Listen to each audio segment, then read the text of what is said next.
shortly after midday, around at 12:15 of this early afternoon, Sunday, the 21st August of the Gregorian year 2022. I tuned into BBC Radio 4, hoping to listen to the broadcasting on a regular Sunday service. No doubt I remain grateful to the Church of Northern Ireland and most certainly to BBC World Service, but especially to BBC Radio 4, for enabling me to listen to the service.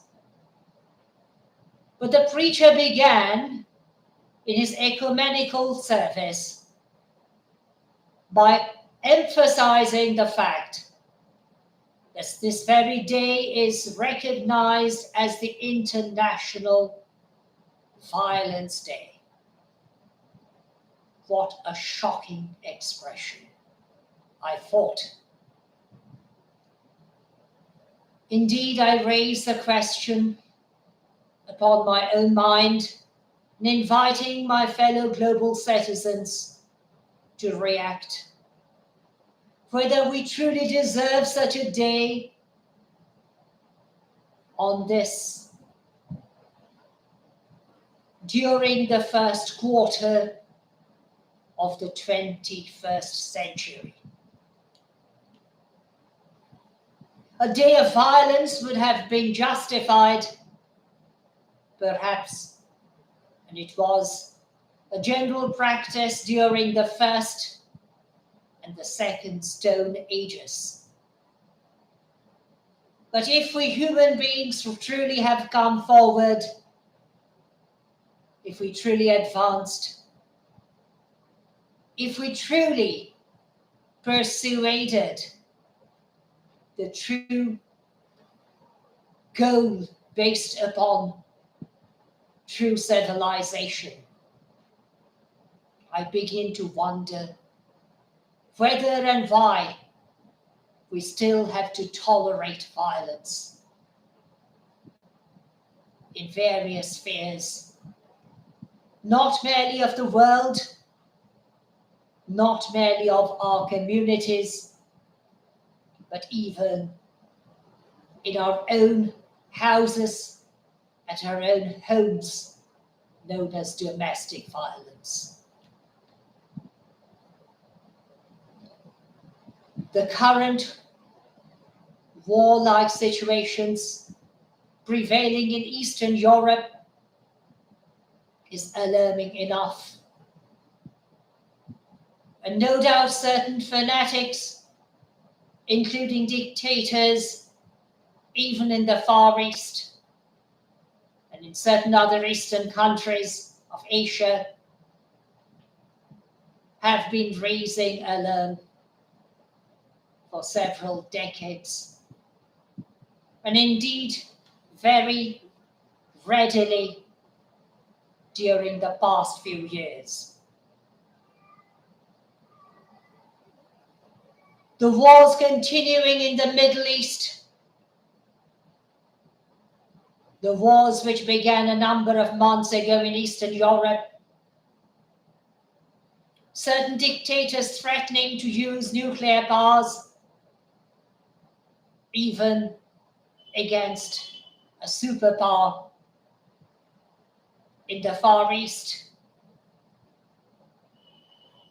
and indeed a certain nation trying to invade an independent state,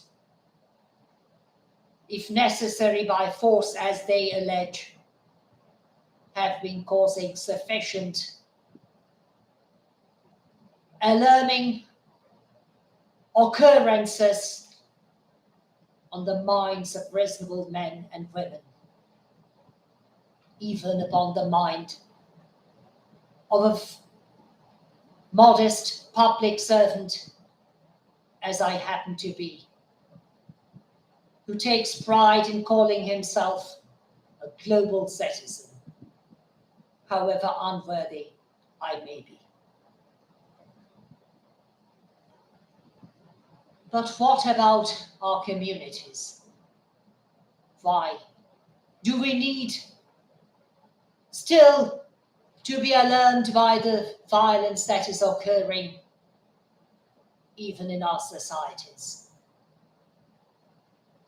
Why do we still have to beat our breasts and chests in response to the domestic violence with which we are confronted time and time again, perhaps day upon day, week upon week, month upon month, year upon year, day upon day, even during the past few centuries? Have we really come forward? If we really were to view our own selves in mirrors, can we say we are truly civilized, comparing to the ones who lived during the first and the second Stone Ages? What is this world doing today? Why can we not try to achieve peace? Why do we fail to negotiate properly? Why do we try to achieve something by force? I'm referring, of course, to unlawful force. Contrary even to the Charter of the United Nations Organization, contrary to the legal systems of the civilized nations of our world even today. What about our violent homes at which many of us grow up, including children, youths, little girls and boys, women, and at times men? When can we hope for a better future for all of us? When can we recognize the fact that we were created in the image of the great Creator, whose Messiah is called the Prince of Peace, the true Counselor, the everlasting Father, even befitting the prophet Isaiah? I bid you a very solemn night from this my country, where it is now around 11:30, towards midnight of this Sunday, the 21st of August, 2022.